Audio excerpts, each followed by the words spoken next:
हाय हाय. छान छान तर आवडलंय. असं छान छान आणि आम्ही आम्ही चाललोय निघालो मंदिरात. होतो मंदिरात. आवरून निघालोय. कुठं सांग. तर आम्ही निघालो होतो. तर हे कॉलेज कोण कोण ओळखतं सांगा, आणि कुठलं आहे हे कॉलेज कमेंट करून नक्की सांगा. आणि आम्ही चाललो होतो. तर मंदिरात आज कलश पूजन होतं आणि शिवप्राण प्रतिष्ठा सोहळा होता. तर तिथे रमेशगिरी महाराज पण येणार होते. आणि 3 दिवस आधी पारायण झालं होतं शिवलीला अमृतचं. आणि आज पण पूजा खूप मोठी चालू होती. तर आमच्या इथे झालं लग्न चालू होतं आणि असा कार्यक्रम चालू होता.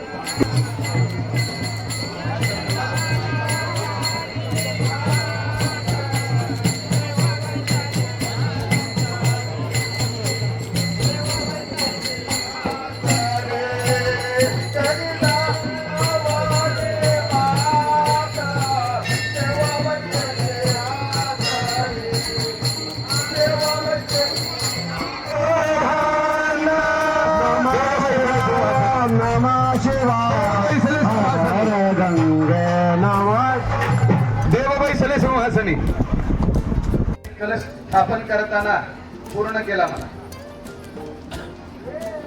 1 मिनिट पूजा होऊ द्या ना. ओम आज ग्रह कलशम महिजात वाक्ति संदेंदराः पूर्णारोर्जा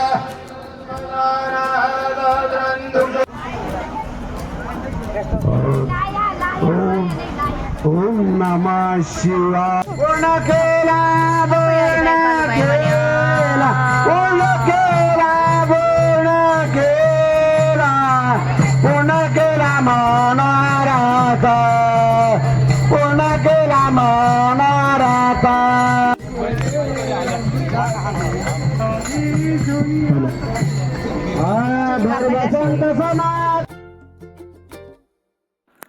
तर आधी सकाळी पूजा होऊन गेलेली होती, पण महाराज आल्यानंतर पुन्हा होममध्ये आहुती देऊन पूजा चालू होती.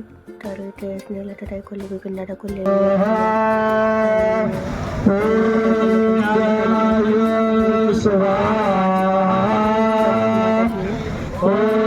नंतर महाराज आले. महाराजांचं खूप छान असं रमेशगिरी महाराजांचं झालं. जेवून दर्शन झालं. आम्ही फ्रंटला बसलेलो होतो पुढं.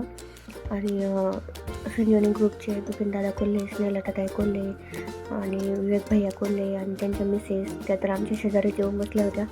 तर रिद्धूला त्यांनी पेढा खाऊ घातला. रिद्धूसोबत फोटो काढले.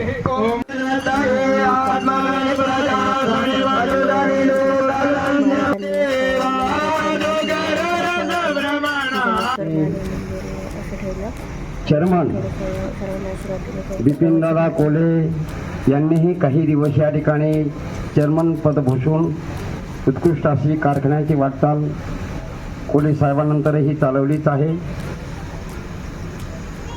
त्याचप्रमाणे आपल्या तालुक्याच्या माजी आमदार स्नेहलताताई कोल्हे त्याचे 16 संस्कार असतात, तसे देवाचेही 16 संस्कार असतात. त्यापैकी नामकरण विधी असतो. तो घाईत गडबडीत राहून गेला. नामकरण विधी, देवाचं नाव ठेवलं जातं. असं जसं आपल्या बाळाचं मुलामुलीचं नामकरण विधी असतो, असं देवाचाही नामकरण विधी असतो. आणि अशा त्या नामकरण विधी राहिलेला आहे. तर या ठिकाणी देवतांना सांगितलं तुम्ही लय लेट आले, आता आले का? देवतांना या ठिकाणी सांगितलं ब्रह्मवृंदांनी आव्हायामी स्थापयामी या. आणि इथं कार्यक्रम चालू आहे. आणि इथं महादेव मंदिराची या ठिकाणी प्राणप्रतिष्ठा चालू आहे. आणि त्या देवतेंना या ठिकाणी सगळा सर्व देवतांना मात्र का नऊ. तर ह्या आहेत विवेक भैया कोल्हे यांच्या मिसेस. तर आम्ही त्यांच्या शेजारीच बसलो होतो. तर त्यांनी रिद्धूला छान असा प्रसादाचा पेढा खाऊ घातला आणि त्याने पण तो मस्त खाल्ला. आणि मग महाराजांच्या समोर प्रवचन चालू होतं, आशीर्वाद देत होते ते. आणि त्यांनी त्या महादेवाचं नाव जनेश्वर महादेव मंदिर असं ठेवलं.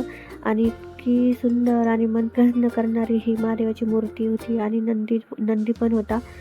आणि मग नंतर छान छान पॉझिटिव्ह वातावरणामध्ये पंक्तीमध्ये असा प्रसाद एन्जॉय केला. आणि व्हिडिओ कसा वाटला ते कमेंट करून नक्की सांगा. बाय.